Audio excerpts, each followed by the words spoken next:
여러분, 뭐니 해도 머니죠. 돈 싫어하는 사람은 없을 것 같습니다. 평소에 돈이 좀 많았으면 하는 바람을 가지고 있던 어떤 사람이 하나님께 질문했습니다. 하나님께는 1000년이 하루 같고 하루가 1000년 같다면서요?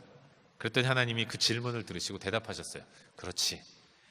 그러자 이 사람이 또 질문합니다. 하나님, 그러면 하나님 나라에서는 1불이 100만 불 같고 100만 불이 1불 같겠네요? 하나님께서 그렇지 말씀하셨어요. 그러자 이 사람이 말합니다. 하나님, 저 딱 1불만 주세요. 그랬더니 하나님께 대답하셨습니다. 그래, 딱 하루만 기다려라. 이런 말씀을 하셨다는 얘기가 있습니다. 여러분, 무슨 말입니까? 아직 이해가 안 되시는 분들을 위해서 해설을 해드리면, 이 사람은 100만 불이 갖고 싶은 거였어요. 근데 하나님은 1000년만 기다리라고 말씀한 겁니다. 여러분, 정말 그런 것 같아요. 우리가 이 땅을 살아가면서 느끼게 되는 것은 사람의 생각과 하나님의 생각이 너무나도 다른 경우가 얼마나 많은지 모른다는 겁니다. 이런 너무나도 뚜렷한 그 생각의 차이로 인해서 우리는 원치 않는 어려움을 겪기도 하고 또 혼란을 겪기도 하는 것 같습니다. 하지만 이것 하나는 확실해요. 우리의 인생이라는 것은 언제나 하나님의 정하시고 계획하신 뜻대로만 움직여진다는 겁니다. 우리의 살아가는 모습, 또 숨쉬는 모습, 앉고 일어서는 것, 이 모든 것들은 다 하나님이 계획하신 원대한 계획 안에서 이루어진다는 겁니다. 그런 의미에서 참된 기도란 뭔가, 응답을 받을 수 있는 기도는 어떤 기도인가? 그것은 바로 우리의 인생을 강권적으로 이끌어 가시는, 섭리 가운데 이끌어 가시는 하나님의 뜻대로 구하는 기도, 그 기도가 응답받는 기도인 것입니다. 내가 기도 응답 받기를 원한다면 그래서 우리는 하나님의 뜻을 알아야 돼요. 오늘 우리는 학개서 말씀을 본문으로 정하고 말씀을 나누려고 하는데, 중요한 건 이겁니다. 하나님은 언제나 우리 가운데 당신의 뜻을 가르쳐 주신다는 거예요. 우리가 복된 삶, 풍성한 삶, 행복한 삶을 살기를 원하는데, 우리가 그렇게 살기 위해서는 하나님의 뜻을 알아야 하는 겁니다. 그런데 우리 하나님은 항상 우리 가운데 하나님 당신의 뜻, 우리 인생의 주인이신 하나님, 그 하나님 당신의 뜻을 날마다 가르쳐 주신다는 거예요. 우리 하나님은 숨기시는 분이 아니라 나타내시는 분이시고, 감추시는 분이 아니라 밝히 드러내시는 분이라는 것, 우린 그걸 반드시 기억해야 하는 거죠. 그 스위스 알프스에 그 라블이라는 공동체를 만들고 수많은 지성인들을 깨웠던 위대한 기독교 사상가 프란시스 셰퍼라는 분이 있어요. 이분이 아주 유명한 말씀을 하셨는데, 그 말은 거기 계시며 말씀하시는 하나님이라는 말이었습니다. 거기 계시며 말씀하시는 하나님. 우리 하나님은 거기 계시면서 말씀하시는 분이라는 거예요. 그분의 주장은 이런 겁니다. 사람들은 끊임없이 하나님을 거기 계시는 분으로만 인식한다는 거예요. 거기 계시면서 그냥 그렇게 쭉 거기에만 계시는 분. 이게 일반적인 사람들의 생각이고 신인식이라는 겁니다. 높고 높은 하늘 보좌에 앉으셔서 계속해서 거기 계시면서 우리가 어떻게 살아가든 우리의 삶과 생활에는 별로 관심을 갖지 않고 침묵으로만 일관하시는 분이다. 이게 일반적인 사람들의 생각이고 신인식이라는 거죠. 하지만 우리 하나님은 그런 분이 아니라는 겁니다. 우리 하나님은 거기 계실 뿐만 아니라 거기 계시며 말씀하시는 분이라는 거예요. 하나님은 그저 높고 높은 하늘 보좌에만 앉아 계신 것이 아니라 지금 이 순간에도 끊임없이 우리 가운데서 말씀하시는 분이라는 겁니다. 지금도 우리 가운데, 저와 여러분 가운데, 당신의 사람 백성들 가운데 하나님은 지속적으로 하나님 당신의 뜻을 가르쳐 주시는 분이라는 사실, 말씀하시고 깨닫게 하시는 분이라는 것, 우리 하나님이 그런 분이라는 것을 거기 계시며 말씀하시는 분으로 얘기하고 있는 겁니다. 여러분, 정말 그렇습니다. 우리 하나님은 그저 팔짱만 끼고 지켜만 보시는 분이 아니에요. 우리 인생 가운데 우리 하나님은 친히 개입하시고 말씀하시는 분이라는 겁니다. 매 순간 우리 삶 가운데서 우리가 어떻게 하나님의 백성으로서의 삶을 살아갈 수 있는가를 말씀해 주시는 분이고 깨닫게 해주시는 분, 그분이 바로 우리가 믿고 신앙하는 하나님이라는 사실, 우린 그걸 기억해야 하는 거예요. 그렇기 때문에 우리는 열심히 하나님을 알아야 합니다. 하나님의 뜻을 깨달아 알아야 돼요. 우리가 응답받는 기도의 주인공이 되기를 원한다면, 나도 응답이라는 걸 한번 체험해 보기를 원한다, 이런 소망을 갖고 있는 분들이라면 가장 먼저 해야 할 것이 하나님 앞으로 나아가서 주의 뜻을 깨닫게 해달라고 기도하고 깨닫게 하시는 주의 음성을 듣고 그 뜻대로 기도하는 그런 모습을 가져야 합니다. 응답받는 기도의 최우선적인 조건이 하나님의 뜻대로 구하는 것이기 때문에 우리는 항상 우리 삶 가운데서 하나님의 뜻을 알기 위해서 노력해야 하고 그 뜻을 분별하기 위해서 날마다 주의 말씀에 귀를 기울여야 하는 것입니다. 여러분, 우리가 왜 설교를 듣습니까? 하나님의 뜻을 알려고 듣는 거예요. 알면 뭐 하실 겁니까? 그 뜻대로 구하고 기도하려고 우리는 하나님의 뜻을 알려고 하는 겁니다. 설교를 듣는 거예요. 그리고 그렇게 할 때 우리는 기도의 응답을 체험할 수 있는 거죠. 바라기는 이 시간 말씀을 나누는 가운데 오늘 이 순간 저와 여러분 우리 공동체 가운데 말씀하신 하나님의 음성을 듣고 우리 삶 가운데서 귀한 변화와 결단을 갖는 은혜로운 시간이 될 수 있기를 주의 이름으로 축원합니다. 그런 마음으로 오늘 본문의 말씀을 한번 살펴보도록 하겠습니다. 우리가 잘 아는 바와 같이 이스라엘은 세상의 많은 민족들 가운데서 하나님이 택하신 하나님의 백성입니다. 이 땅의 수많은 민족들 가운데서 하나님이 이스라엘 백성들을 택하셨고 부르셔서 하나님 당신의 백성을 삼아주셨어요. 그래서 그들을 가리켜서 거룩할 성 백성민, 성민이라고 부르는 겁니다. 이 거룩한 백성이라고 할 때 이 거룩은 구별의 의미이고 단절의 의미를 갖는 단어인데, 거룩이 구별과 단절의 의미라고 한다면 그런 의미에서 성민이라는 것은 세상과 완전히 구별된, 세상과 전혀 다른, 세상이 따르는 가치관이나 사고방식과는 전혀 다르게 그들과는 다른 독특하고 튀는 삶을 살아가는 사람들, 그런 사람을 거룩한 백성, 성민이라고 부르는 겁니다. 이스라엘 백성들은 그들의 이름에서도 알 수 있듯이 세상의 모든 민족과 백성들과는 다른 독특한 삶의 방식을 따라 살아가도록 하나님께 택함받고 부름받은 사람이었던 것입니다.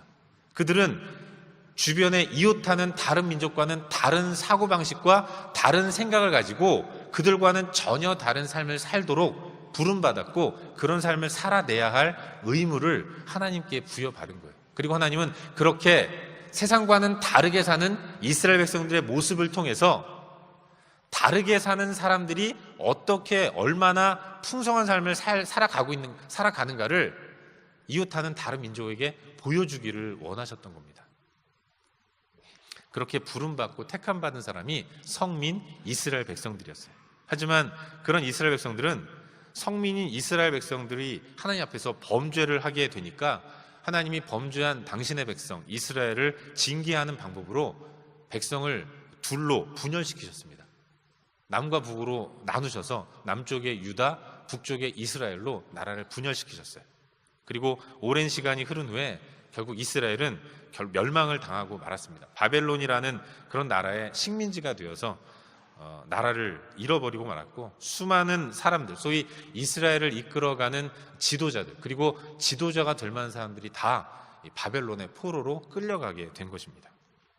그렇게 이스라엘이 멸망하고 약 70년이 흐른 이후에 이제 이스라엘을 멸망시켰던 바벨론이 새롭게 등장한 페르시아라는 나라에 멸망을 당하게 되었습니다. 그리고 하나님은 바로 이때 이스라엘을 멸망시킨 바벨론, 그 바벨론이 페르시아에 멸망을 당하게 되자 이때를 기해서 하나님은 바벨론 시대에 포로로 잡혀간 이스라엘 백성들을 다시 본토로 가나안 땅으로 돌아오게 만들어 주셨습니다.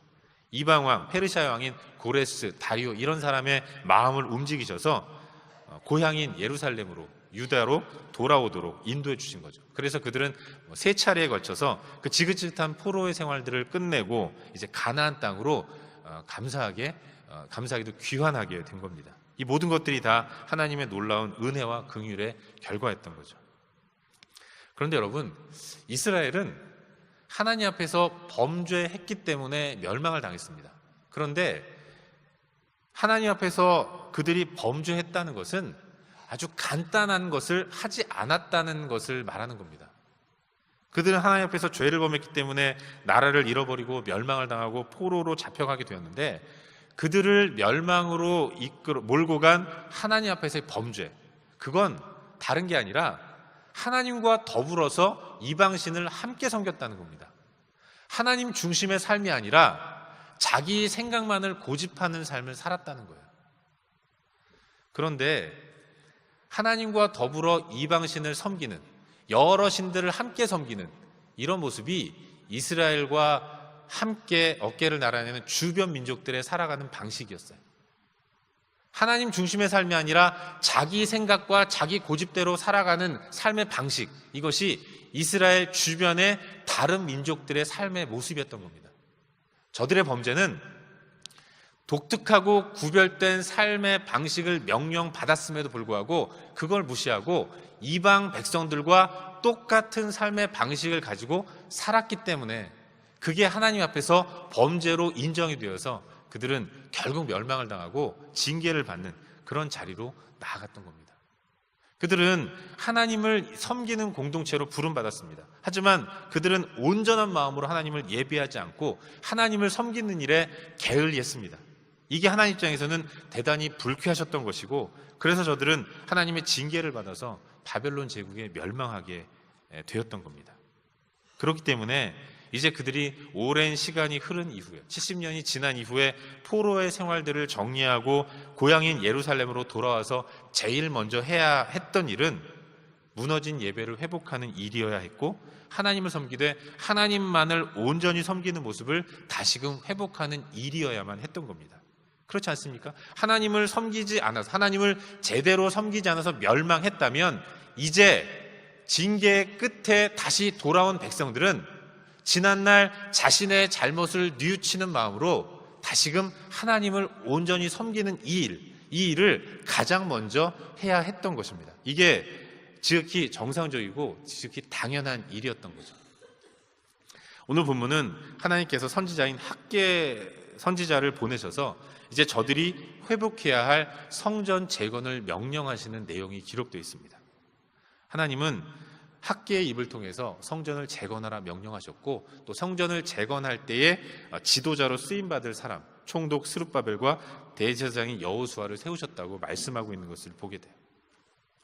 그런데 여러분, 이 공부 잘하는 사람들의 특징이 뭔지 아십니까? 공부 잘하는 사람들의 특징. 저는 학교 다닐 때, 믿으실지 모르겠지만 반에서는 물론이고 전교에서도 항상 1등을 양보만 한 사람입니다. 항상 배려심이 탁월해서 저는 달리기 할 때도요, 제 앞에 제 뒤에 누가 있는 게 너무 불편해요. 얼마나 괴로울까. 그래서 체육대회 할 때도 제 뒤에 오는 모든 목사님들 앞으로 보내고 달려갔다가 저희 공동체가 꼴찌를 한 그런 일들이 있는데, 어쨌거나 저는 한 번도 공부를 잘해본 일이 없어서 공부 잘하는 사람의 특징을 잘 모릅니다. 근데 몇 년 전에 들은 공부 잘하는 사람의 특징이 하나 있는데, 공부를 잘하는 사람과 못하는 사람의 가장 두드러진 특징은 오답 노트의 유무라고 합니다. 오답 노트가 있느냐 없느냐. 여러분, 공부 잘하는 사람은요, 자기가 틀린 것만 생각합니다. 내가 왜 틀렸을까? 그러면서 틀린 문제를 분석하고 다시는 틀리지 말아야겠다, 이런 생각을 하는 거죠. 실수하지 않으려고 노력하는 겁니다. 근데 반면에 공부 못하는 사람은 맞은 것만 생각해요. 야, 내가 이것도 맞았네, 내가 저것도 맞았구나, 나는 좀 괜찮은 사람이구나, 그러면서 더 이상 노력하지 않는 모습을 갖고 있는 거죠. 그게 공부를 잘 못하는 사람들의 특징인 겁니다. 그래서 그런지 공부 못한 사람은 공부 때문에 고민하지 않아요. 마냥 행복합니다. 오늘 본문에 나오는 이스라엘 백성들의 모습도 똑같아요. 하나님이 이스라엘 백성들을 해방시켜 주셨습니다. 범죄하다가 멸망당해서 포로로 잡혀간 저들을 이제 하나님이 다시 끄집어내서 고향으로 돌아오게 하셨어요. 그렇다면 이제 돌아온 저들이 돌아와서 제일 먼저 뭘 해야 했겠습니까? 당연히 무너진 성벽을 회복하고 피폐한 하나님과의 관계를 회복하는 일을 제일 먼저 해야 했던 것입니다. 왜 무너졌는가? 왜 망하고 멸망당했는가? 범죄했기 때문에 그런 것이고, 그들이 멸망당하게 만든 범죄가 하나님을 온전히 섬기지 않은 것이었다면, 그래서 멸망당하고 포로로 잡혀갔다면 이제 돌아와서는 지난날 자신의 잘못을 뉘우치는 가운데 다시금 하나님을 온전히 섬기는 모습을 제일 먼저 회복해야 했던 것입니다. 하지만 저들은 왠지 그런 일을 하지 않았어요. 무슨 이유에서인지 성전을 재건하는 일에 별로 관심을 나타내지 않았고 열정을 기울이지 않았던 겁니다. 그러면서 말하기를 오늘 본문 2절과 같이 얘기해요. 우리 다 같이 본문 2절 말씀을 한 목소리로 함께 읽도록 하겠습니다. 읽겠습니다. 시작. 만군의 여호와가 이같이 말하여 이르노라. 이 백성이 말하기를 여호와의 전을 건축할 시기가 이르지 아니하였다 하느니라. 아멘. 여호와의 전을 건축할 시기가 이르지 아니하였다. 저들이 말합니다. 이 백성이 말하기를, 포로에서 해방되어 돌아온 이스라엘 백성들이 이제 이야기하는데 성전 재건하는 일 중요하죠. 꼭 해야 할 일입니다. 아주 중요한 일인데 아직은 때가 이르지 않았습니다. 이렇게 얘기하는 거예요. 바로 그런 생각을 갖고 있던 이스라엘 백성들에게 하나님이 학개의 선지자를 통해서 하나님 당신의 뜻을 가르쳐 주세요. 그게 오늘 본문 8절 말씀입니다. 우리 8절 말씀을 한 번 더 읽도록 하겠습니다. 8절 시작. 너희는 산에 올라가서 나무를 가져다가 성전을 건축하라. 그리하면 내가 그것으로 말미암아 기뻐하고 또 영광을 얻으리라. 여호와가 말하였느니라. 아멘. 백성은 얘기합니다. 아직 때가 이르지 않았다고. 하나님 말씀하시죠? 성전을 건축하라. 이제 네가 해야 할 일은 나의 성전을 건축하는 것이다. 나무로 지어도 상관없으니까, 화려하지 않아도 좋으니까 제발 내가 머물 처소를, 성전을 지금 당장 지어라. 하나님이 학개 선지자를 통해서 미루지 말고 속히 성전을 재건하라고 말씀하시는 거예요. 이게 오늘 우리가 묵상하고자 하는 학개서 말씀의 내용입니다. 사랑하는 여러분, 오늘 우리는 학개서 말씀을 통해서 하나님과 이스라엘 백성들 사이에 존재하는 아주 현격한 시각의 차이를 발견하게 돼요. 그리고 이걸 통해서 오늘을 사는 우리들을 돌아봐야 한다고 믿습니다. 백성들은 말해요. 아직은 성전을 건축할 시기가 아니라는 거죠. 성전 재건하는 일, 그 일은 대단히 중요한 일입니다. 꼭 필요합니다. 언젠가는 해야 할 일이고 꼭 하겠습니다. 그러나 지금은 아닙니다. 이게 백성들의 생각이었던 거예요. 그런데 여러분, 사실은 바로 이런 모습이 하나님 앞에서 이스라엘 백성들이 보여준 너무나도 일관된 모습이었다는 걸 아십니까? 이스라엘은 항상 그런 식으로 하나님을 대했어요. 여러분, 우리가 아주 중요하게 짚고 넘어갈 부분이 하나 있는데, 이스라엘 백성들은 그들의 역사 속에서 단 한 번도 하나님을 완전히 배제하거나 버린 적이 없습니다. 이제부터 우리 민족은 여호와 하나님을 버리고 이방 바알을 섬기겠다, 아세라를 섬기겠다, 이런 일이 단 한 번도 없었던 겁니다. 그들은 출애굽하고 가나안을 차지했는데 그 가나안을 차지하기 전까지 출애굽 과정과 이후의 광야 여정을 통해서 위대한 하나님을 직접 목격한 겁니다. 하나님은 당대 최고의 권력자라고 하는 태양의 아들 파라오, 이 바로를 10가지 재앙으로 농락시켰어요. 태양보다 크신 분이 하나님이라는 사실을 이스라엘 백성들에게 보여주신 것입니다. 아무것도 없는 광야 한복판에서 무려 40년 동안 당신의 백성들을 먹이시고 입히셨습니다. 그리고 끝까지 인도하셔서 가나안 땅으로 들여보내셨어요.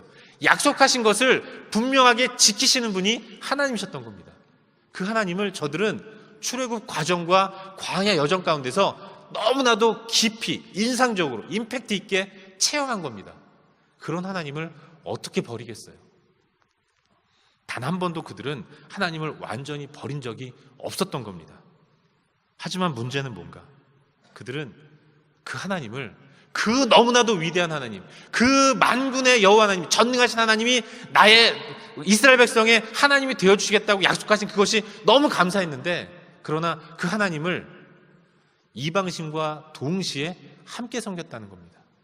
하나님을 섬기되 자기 방식대로, 자기 편리한 대로만 임의로 하나님을 섬겼다는 거예요. 하나님을 섬기되 바알에게 절했습니다. 하나님을 섬기면서 아세라 목상에게도 절하면서 제사를 드렸어요.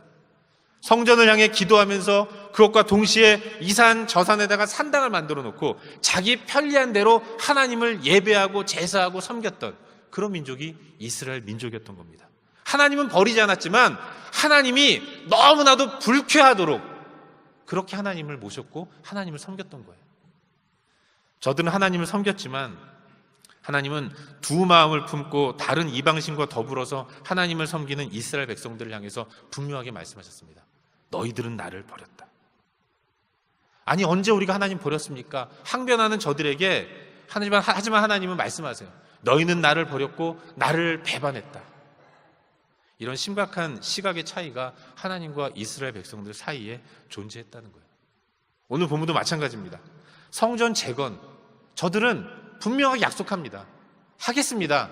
언제 안 한다고 그랬습니까? 반드시 할 겁니다. 하지만 지금은 때가 아니다. 이런 얘기를 하나님 앞에 올려드리고 있는 거예요. 그러나 하나님은 뭐라고 말씀하십니까? 하긴 하겠지만 지금은 아니다라고 말씀하시는 저들을 향해서 하나님은 안타까운 마음과 가슴 아픈 마음으로 말씀하시는 거예요. 그게 4절 말씀입니다. 우리 4절 말씀을 함께 한 목소리로 읽도록 하겠습니다. 시작. 이 성전이 황무하였거늘 너희가 이때에 판벽한 집에 거주하는 것이 옳으냐. 하나님 말씀하시는 거예요. 이 성전이 황폐하였거늘, 성전이 황무한데 너희들은 판벽한 집에 거주하는 것이 옳으냐. 이 판벽하다라는 말은 원래 지붕을 덮는다라는 뜻이지만 여기서는 칸막이를 만들어 놓고 여러 개의 방을 만드는 거예요.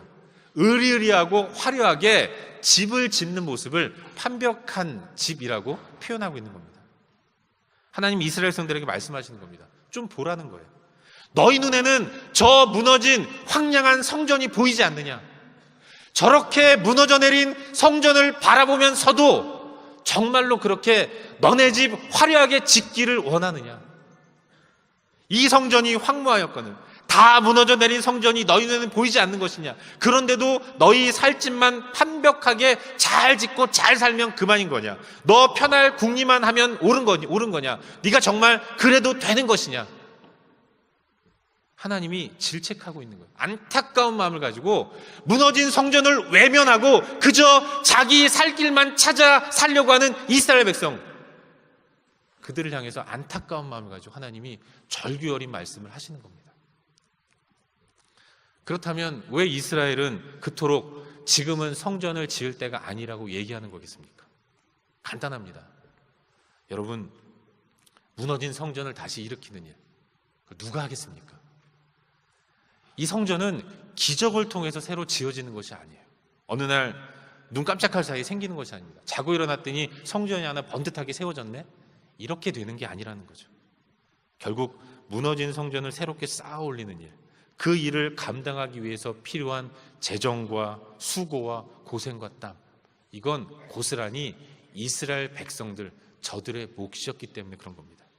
그래서 나오는 핑계가 그런 거예요. 할 겁니다. 누가 안 한다고 합니까? 할 거예요. 하지만 지금은 아닙니다. 좀 나중에 하겠습니다.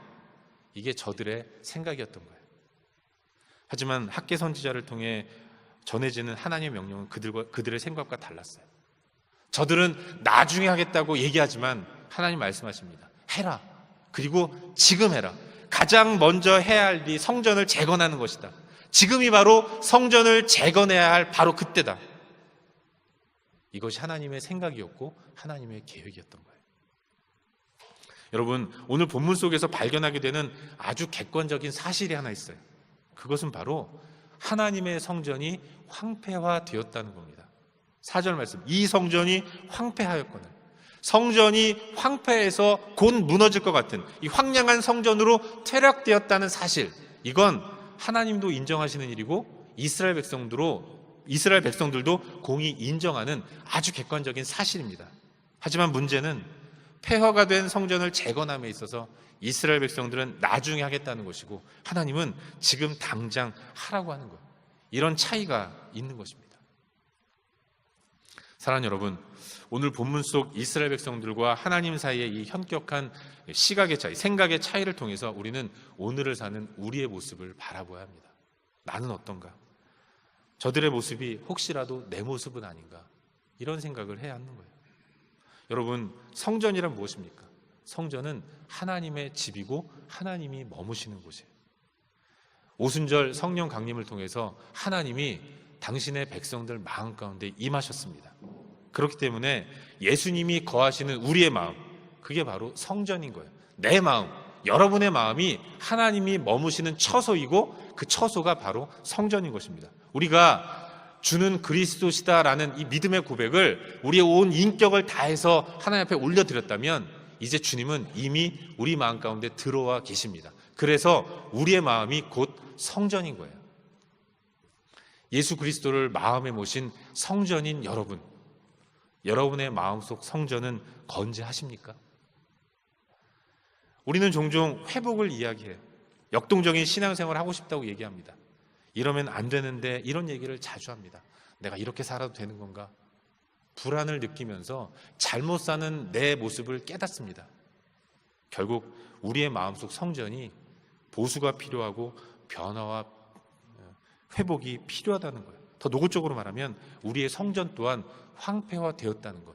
우린 그걸 인정은 합니다. 하지만 우리의 삶을 들여다보면 우린 좀처럼 회복을 위한 액션을 취함에 있어서는 이상하리 많지 게으르다는 사실을 발견하게 돼요. 나는 영적으로 곰핍하고 영적으로 침체가 되어 있다는 사실을 매 순간 느낍니다. 그러나 침체를 극복하고 회복해야 할 액션을 취함에 있어서는 왠지 모르게 계속 미루는 이런 모습을 갖고 있다는 거예요.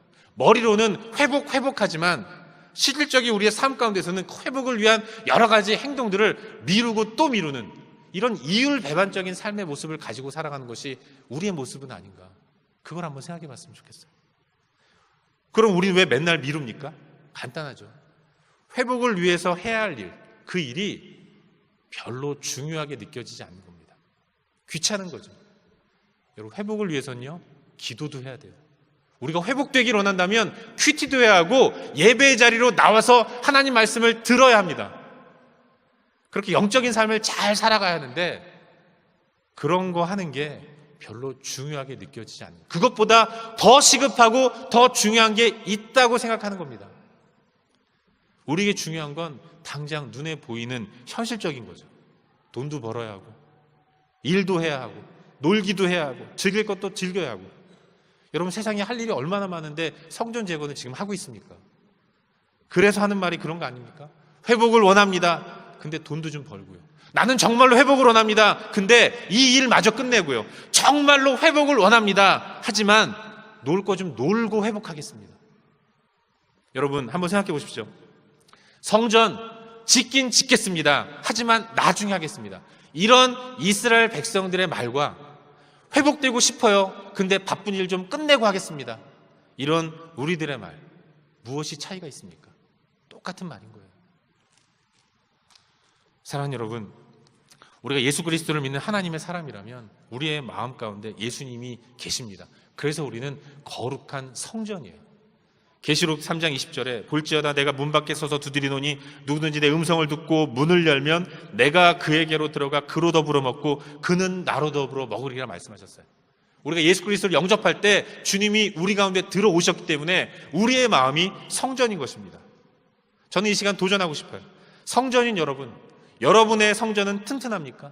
여러분 마음에 자리하는 하나님의 집은 보수가 필요 없는 완벽한 판벽한 집입니까? 우리 안에 혹시라도 구석구석 퇴락한 곳이 있다면 그걸 발견해야 돼요.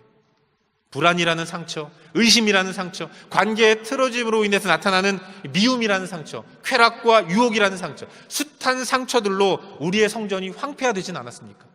때로는 분주하고 때로는 귀찮고 때로는 하나님보다 더 귀하고 멋진 것이 있다는 착각 때문에 그것 추구하다가 어느새 성전이 다 무너져 내렸는데 그것조차도 인식하지 못하고 살아가는 것, 이게 우리의 모습이라고 한다면 아주 심각한 것입니다. 그럼에도 불구하고 우리의 땅에서의 삶이 잘 진행되고 있다면 이것만큼 위험한 것이 없는 거예요. 하나님 말씀하셨습니다. 너희의 행위를 살피라. 기도하는 우리는, 적어도 성전인 우리는 우리의 마음속 성전을 계속해서 살펴야 하는 것입니다. 하나님 말씀하세요. 이제 네가 할 일은 무너진 성전을 다시 재건하는 일이다. 나와의 관계를 회복하는 것이다. 그 일이 그 어떤 것보다도 가장 중요한 일이다. 다른 어떤 것보다도 먼저 해야 할 일, 그건 나와의 관계를 회복하는 것이고 나와의 친밀함을 다시 회복하는 것이다. 그걸 알라고 하나님은 성경을 통해서 우리 가운데 도전해 주시는 거예요. 여러분, 우리 마음속 성전을 재건해야 합니다. 그 어떤 일보다도 시급한 것, 그 어떤 일보다도 먼저 해야 할 일, 그것이 우리의 마음속 성전을 돌아보는 거예요. 누수된 곳이 없는지를 살펴야 하는 것입니다. 우리의 마음속 성전을 다시 일으켜 세우는 일, 그 일은 결코 한시라도 1분이라도 미룰 수 없는 아주 시급한 일인 것입니다. 여러분, 사실 우리가 무슨 능력으로 세상을 살아갈 수 있겠습니까? 근데 연약한 우리에게 하나님 명령하시는 것은 승리입니다. 연약한 우리가 그럼에도 불구하고 세상 가운데 승리를 명받고 앞에 섰어요. 우리가 무슨 능력으로 이 세상을 이기며 살아갈 수 있겠습니까? 맨날 넘어지고 맨날 깨지고 맨날 좌절하고 세상 앞에서 우리는 한없이 무능하고 연약한 존재일 뿐이라는 거죠. 하지만 하나님이 하시면 됩니다. 우리 안에 있는, 우리의 마음속 성전 안에 영원히 거하시는 하나님, 그 하나님과의 친밀함을 회복한다면, 그 하나님과의 관계가 다시금 온전히 회복된다면, 그 인터머시가 온전히 회복된다면, 그 주님이 나를 다스리셔서 주의 다스림에 순종하며 나아갈 때 우리는 세상을 넉넉히 이기게 될 줄로 믿습니다. 그때 우리 안에 회복되는 게 풍성한 삶이고, 그때 우리는 잃어버린 평안을 되찾는 가운데 승리의 기쁨을 누리는 그런 삶을 살게 되는 거예요. 이런 삶을 날마다 살아가는 우리 모두가 될 수 있기를 주의 이름으로 축원합니다. 말씀을 맺겠습니다. 오늘은 7월 둘째 주입니다. 2017년이 시작되고 28번째 맞이하는 그런 주일이에요. 우리는 지난 6개월을 보냈습니다. 2017년에 반환점을 돌았어요. 이제 남은 6개월 우리는 어떻게 살아야겠습니까? 여러분, 무너진 성전을 회복할 수 있기를 주의 이름으로 축원합니다. 하나님과의 온전한 관계, 바른 관계를 회복할 수 있었으면 좋겠어요. 매 순간 하나님을 여러분의 주인으로 인정하십시오. 그리고 주님과 교제하는 시간들을 기쁘게 여기시길 바랍니다. 그 가운데서 하나님의 다스리심을 받을 때 하나님이 우리 안에서 우리의 무너진 성전을 주님이 보수시켜 주셔서 우리로 하여금 풍성한 삶을 살게 만드실 거라고 믿습니다. 바라기는 이번 한 주간도 그런 주님과의 교제를 회복하심으로 말미암아서 우리의 환경이 어떠하든지 우리의 상황이 어떠하든지 언제나 임마누엘로 우리와 늘 함께 하시는, 그러면서 우리에게 능력을 주시는 예수 그리스도를 꼭 붙들고 주님과 함께 동행하는 그 풍성함을 누릴 수 있기를 주의 이름으로 축원합니다. 기도하겠습니다.